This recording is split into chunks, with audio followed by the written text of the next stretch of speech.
Thank you, everyone, for coming out early on a Sunday morning. My name is Ahmed Hilal. I'll be moderating today's panel. I'm a director with Global Counsel. It's an advisory firm with offices here in Qatar, our sole Middle East and North Africa hub.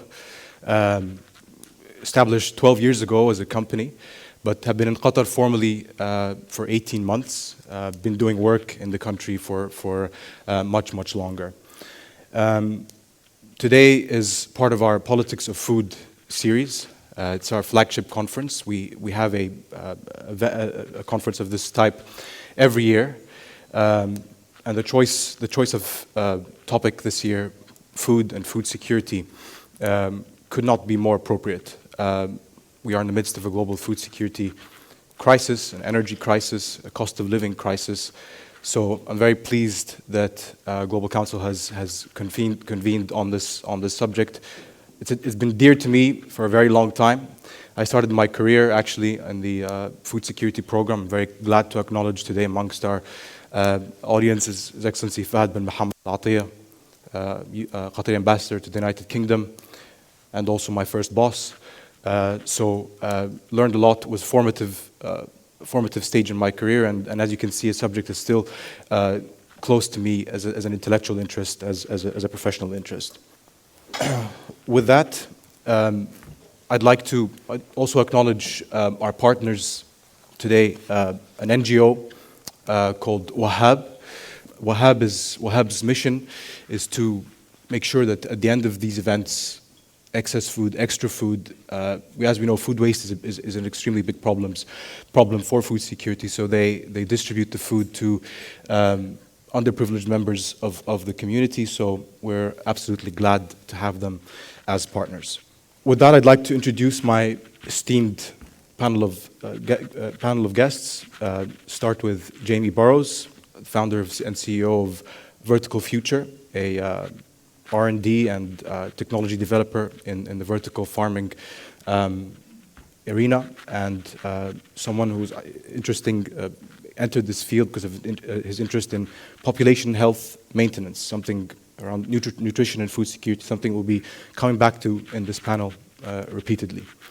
6 farms, 8 farms in the UK, a farm in Singapore, and very big ambitions for expansion in the MENA region. Hamad Hadi Al-Hajri, Deputy Director of the Food Security Department in the State of Qatar, Minister of Municipality.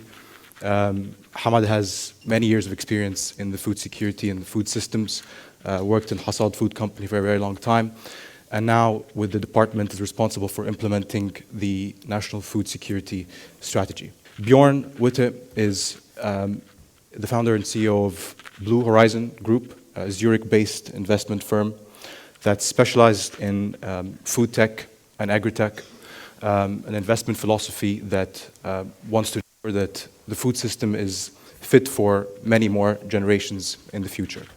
Wafa Al-Safar joins us from Baladna Food Industries. She has many years of experience in the sustainability sphere, the head of environmental, social, and governance at Baladna. Baladna overnight became essentially the leading provider of dairy and juices in Qatar, and came at a moment of potentially huge challenge for food security in Qatar.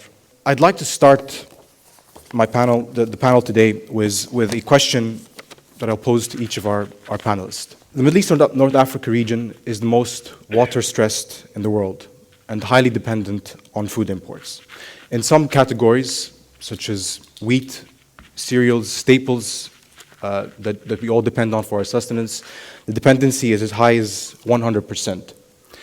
I'd like each of our panelists to tell me how they interpret that. What does that mean to each of you? Start here with Jamie. Thank you very much to Global Council for the invite, and lovely to see everybody. This is my 3rd trip to Qatar in the last year, and the temperatures are much better for me, so it's a pleasure to be here and see you all, and I'm sure we'll have some productive discussions. Water is clearly a huge topic, and I think I'd probably like to start with the more global picture and then focus it down on Qatar.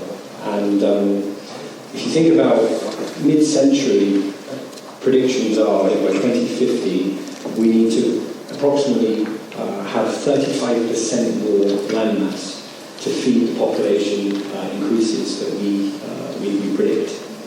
And water is obviously very, very central to that. I think about 73% of our land mass is used for agriculture, and about 2/3 of that is used for animal breeding, so fodder production and things like that, and the rest is used for food for human consumption. And they obviously have very different water intensity profiles. In the UK, I was on a panel actually last week, which was with British kind of business conference, and we were talking about the UK and problems we have there. And in as little as 3 to 5 years, we could be facing water scarcity issues. And if you think about that, the UK, we don't have these extreme temperatures and things. So that's just to illustrate how big a problem and how interconnected we are as a planet to each other, and the way that the agricultural system has been interwoven over the last several centuries. So bringing it here, I think we're going to talk about solutions obviously later on, but it's a massive issue. I think energy is far less an issue here than it is in places like the UK. But if I talk about the doomsday scenario, I'm happy to be that guy who says where things could go. But we could, if we don't develop solutions, we could be in a position in 10, 20, 30 years where we're effectively tendering to get produce from different parts of the world because everybody's going to be impacted by the water. And that will cause massive socioeconomic and economic discourse and further food insecurity. So it's a really is a huge problem, which is under-discussed amongst agriculture. I couldn't agree more on the water issue. Water security is very key, especially in this region. Also, we have to take into consideration that the population, as per the UN prediction, will double in size by the year 2050. And I'll talk about our experience here in Qatar from a governmental point of view. We were trying to build a resilient and a flexible and a sustainable food system, or more precisely, we were trying to transform the current system that we have into a more sustainable and resilient system. We've been facing some crisis in the past few years, just like any other nation, especially with the pandemic. And we've been managing quite well, not to the level of satisfaction that we would try to achieve. But again, I would say that the sustainability element is quite key for this region. Water is very scarce in this region, so we have to utilize water and land to the maximum. Also, thank you very much for the invitation. Very happy to be back in Qatar for a couple of times in the last months.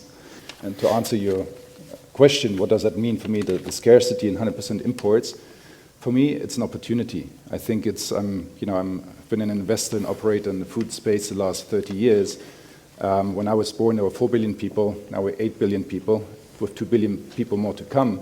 But these people are not going to, they're just going to be in Africa and Asia, and they just want to eat the double amount of meat which we have today. It's not only about meat, it's about the whole import discussion. But I think technology, and that will be part of our today's discussion, technology will enable the system to be rethought and to be much more efficient than today.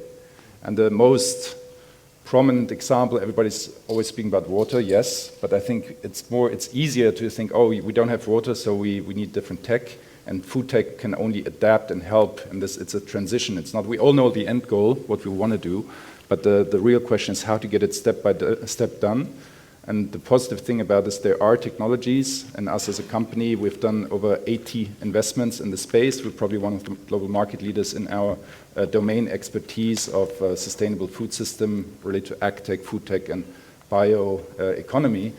And I can tell you there are, on one side, great technologies coming which are working today, but which are still in deep tech space. And also we're investing in growth, and we do buyouts in companies which are actually real companies. So you can really invest hundreds of millions into them, and they are sustainable, they are cash flow positive, and they have a tremendous impact. But that's just the very beginning. And I think that what you have here from a fundamental opportunity is really about energy costs, about logistics. You're in the center of the world, the next 2 billion people. There will be a lot of people who want to come to this region. It's safe, it's great. And you have the passion to change something, as we've seen over the last month. So I'm very excited to be here, looking forward to the discussion.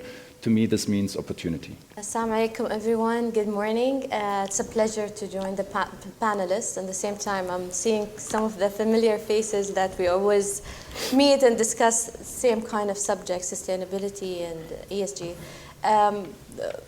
Talking about water scarcity as an industry, specifically in Baladna as a dairy company, we understand as a business, we do consume a lot of water.